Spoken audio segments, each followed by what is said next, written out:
So this is depreciation accounting. Question number 1. So there is original cost method. देखो वैसे तो depreciation क्या है, पहले हम ये समझ लेते हैं। डेप्रिसिएशन है जब भी कोई टेंजिबल एसेट होती है, ठीक है, वो एसेट जिसे हम टच कर सकते हैं, फील कर सकते हैं, लाइक फिक्स्ड एसेट्स, जैसे table, chair, furniture, motor car, plant and machinery, building. तो ये सब की जब वैल्यू बिकॉज ऑफ टाइम और बिकॉज ऑफ यूज जब डिक्रीज होती है, तो उसे हम बोलते हैं, डिक्रीज्ड अमाउंट को डेप्रिसिएशन। जैसे आपने एक कार ली या आपने बाइक ली और 1 साल बाद उसकी वैल्यू कम हो जाएगी, क्यों? क्योंकि आपने उसे यूज किया है, क्योंकि 1 साल का टाइम गया है, तो आपका उसका वैल्यू डिक्रीज हो जाएगा। तो डिक्रीज वैल्यू है, जो वैल्यू कम हुई है जितनी, उसको हम बोलते हैं डेप्रिसिएशन। सो डेप्रिसिएशन लगता है टेंजिबल एसेट्स पर, और इनटेंजिबल एसेट्स की वैल्यू जो डिक्रीज होती है उसको हम बोलते हैं एमोटाइजेशन। ठीक है। तो डेप्रिसिएशन कैलकुलेट करने के लिए हमारे पास 8 मेथड्स हैं, लेकिन आपके सिलेबस में, आपके पोर्शन में 2 या 3 ही मेथड्स हैं। तो first one is original cost method. ठीक है, इसे हम फिक्स्ड इंस्टॉलमेंट मेथड भी बोलते हैं और स्ट्रेट लाइन मेथड भी बोलते हैं। तो इसका, इस एक ही मेथड के 3 नाम हैं: original cost method, fixed instalment method और स्ट्रेट लाइन मेथड। और तो इसका जो फॉर्मूला है वो क्या होता है? तो देखो, एनुअल डेप्रिसिएशन वो हम कैसे निकालते हैं, उसका फॉर्मूला है cost of asset minus scrap value. तो जो ये स्क्रैप वैल्यू है ये एस्टिमेटेड होती है। जिस दिन हम बाई करते हैं, जिस दिन हम मशीन को या एसेट को परचेज करते हैं, उस दिन हमें ये पता होता है कि at at the end of this machine, इसका जो लाइफ है उसके एंड में उसका स्क्रैप वैल्यू क्या होगा। तो उस एस्टिमेशन, वो कम या ज्यादा भी हो सकता है eight the end of the life of machine, लेकिन अभी हम उसे क्या एस्टिमेट कर रहे हैं वो वैल्यू लिखेंगे। And then estimated useful life in years. तो ये एनुअल डेप्रिसिएशन का फॉर्मूला है कि एक एसेट का कॉस्ट, ये ओरिजिनल कॉस्ट है, यानी ये रियल वैल्यू है, एक्चुअल वैल्यू है, और ये दोनों estimated scrap value and estimated useful life है। तो फर्स्ट है आपका, मशीन हमने बाई किया 9,80,000 का, और उसमें इंस्टॉलेशन एक्सपेंसेस किए, तो वो उसमें ऐड हो जाते हैं, ठीक है, एसेट की वैल्यू में। सो 9,80,000 प्लस 20,000, और स्क्रैप वैल्यू जो है, देखो इट वाज एस्टिमेटेड, तो ये एस्टिमेटेड वैल्यू है स्क्रैप वैल्यू 40,000, ये हम माइनस कर देंगे eight the end of 8th year. तो 8 ईयर्स की इसकी लाइफ है, सो 8 से हम डिवाइड कर रहे हैं। सो 9,60,000 डिवाइडेड बाई 8,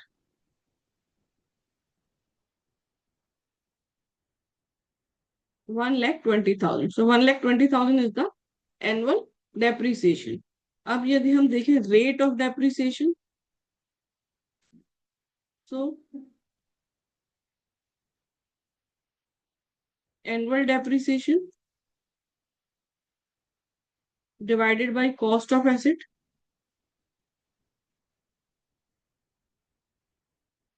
multiplied by 100.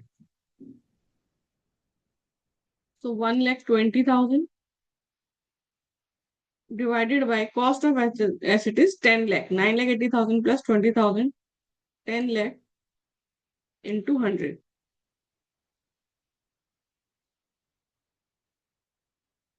12%। अब हम बना रहे हैं machinery account and depreciation account for 4 years in the books of the company for 4 years।